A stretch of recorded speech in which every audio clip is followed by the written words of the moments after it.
Moskow diwarnai dengan bendera Rusia di hampir setiap sudutnya, Kamis 9 Mei 2024.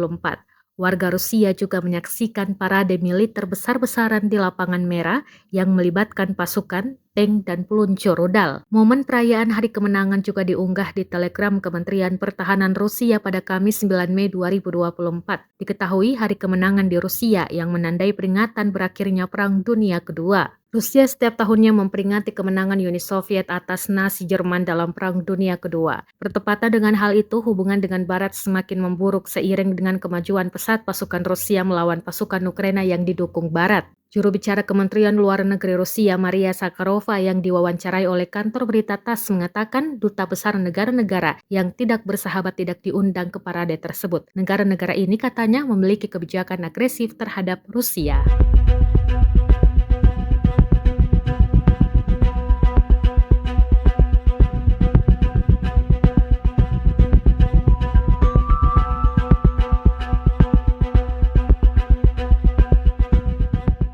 Download Tribun X sekarang, menghadirkan lokal menjadi Indonesia.